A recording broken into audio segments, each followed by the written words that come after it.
Hello, and welcome to Sarpy Outlook, a grassroots program dedicated to promoting democratic ideals from an issues-based perspective. My name is Randy Prier, and my guest on this program is Jane Kleeb, the newly elected chair of the state Democratic Party. She'll formally take office in November after the election. And welcome to you, Jane. Thanks. It's good to be here and totally impressed with the studio Charlene has put together for us. Oh, great. Well, for our viewers, I just want to confirm, since you can't see it, that Jane is wearing her trademark cowboy boots today. I know that some of you may have been concerned about that. Well, Jane, most of our viewers probably know you best as the person who headed the group called Bold Nebraska in the successful fight against the Keystone XL pipeline.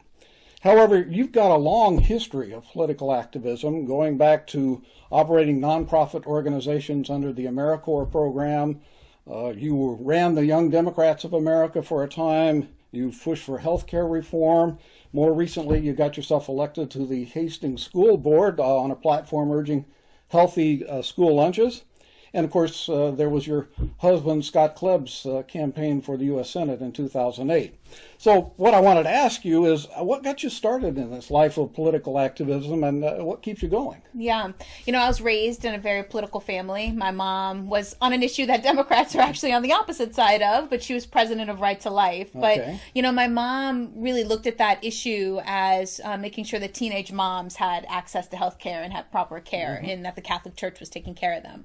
But I will say, on that issue, my mom taught me that if you cared about something, you couldn't just be working on a policy level.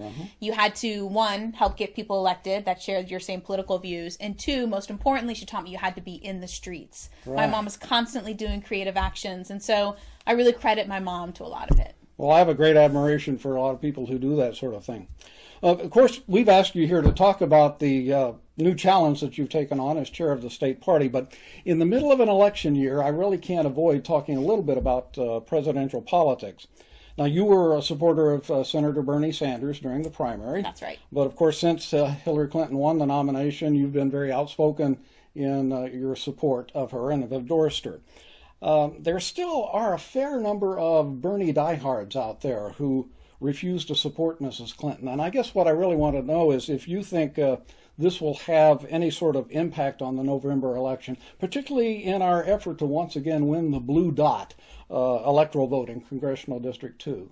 Yes, that little blue dot on the prairie, as I like to say, is very critical to us and really shows that us as Democrats and progressives in Nebraska are moving forward. So we definitely want to secure that. And I think it's our responsibility as party folks to make sure that Bernie, folks who came into the political process supporting Bernie Sanders feel that they have a place at the table.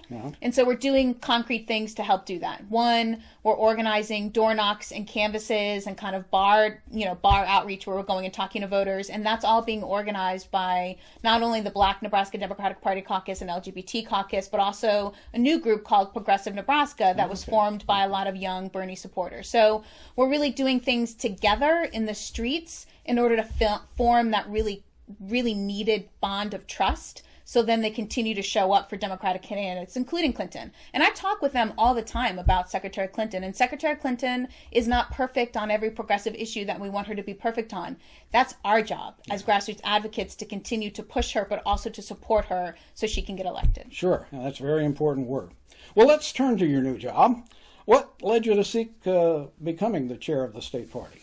I guess I should blame or, people can praise, whichever way, if you like me or don't like me, Brian Whitecalf in the 3rd District. He is the head of the LGBT caucus and has been a dear and close friend of mine for many years, fought alongside the Keystone Pipeline with me. He really kind of put up a draft, Jane Kleeb for chair on the Facebook and started having conversations with me about why he thought it was critical that I take that next step in leadership in our state. And at first I was honestly hesitant. I felt like there were other people who were kind of taking care of the party.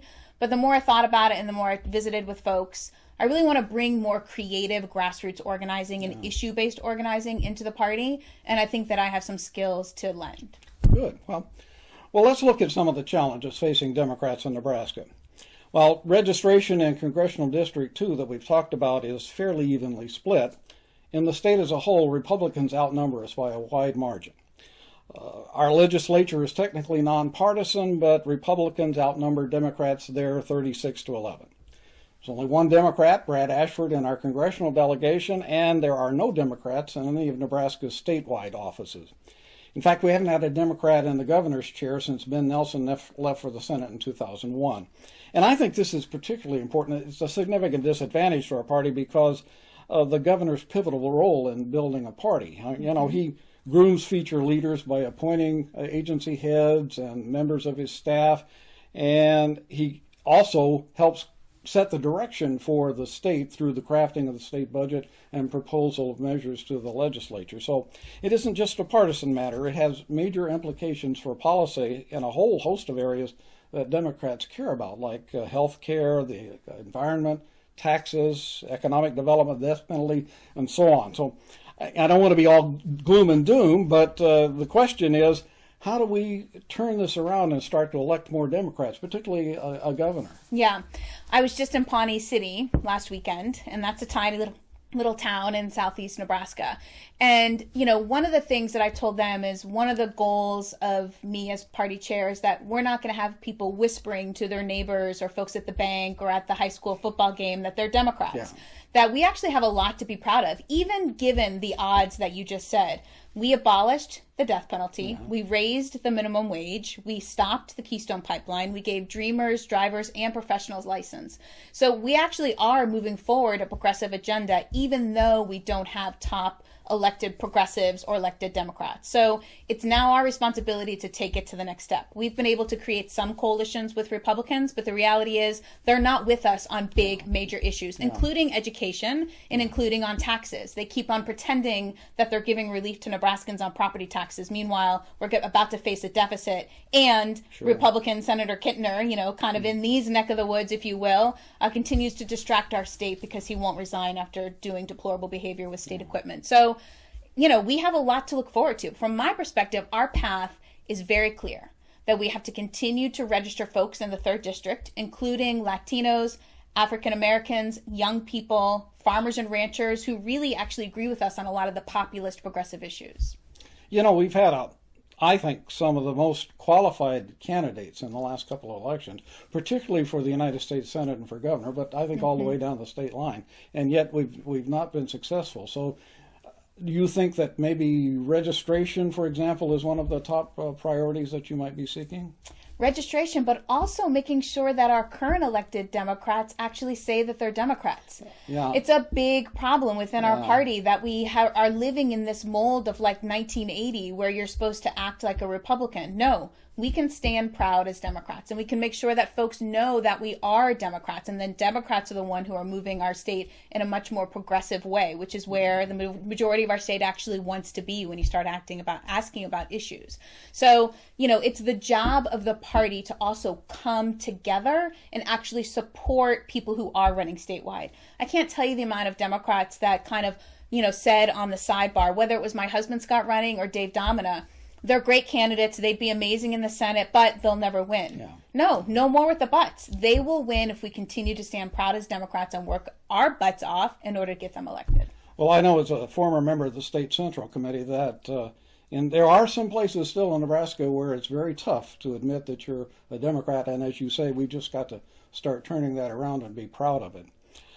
You suggested that you could turn the state blue because of your positive influence on the pipeline issue. How do you see that working? Yeah.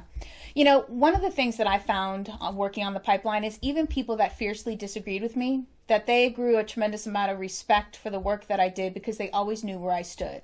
And farmers and ranchers didn't always agree with me on gay rights or gun rights, but they also, I think, would have, if my name was on the ballot, would have voted for me because they knew where I stood on issues. And as Democrats, that's what we have to do. We know that vast parts of our state are conservative and are not going to agree with us on some of the progressive stances that our party holds. But if we're honest with them, if we explain why we hold that belief and that stance, then I think we'll start to attract more independent voters back into the Democratic Party, which from my perspective is where we really need to start focusing on. We're kind of bleeding young people into the nonpartisan, when they're filling out their voter registration form, they're clicking nonpartisan. We need to make the case that they belong into the Democratic family. Okay.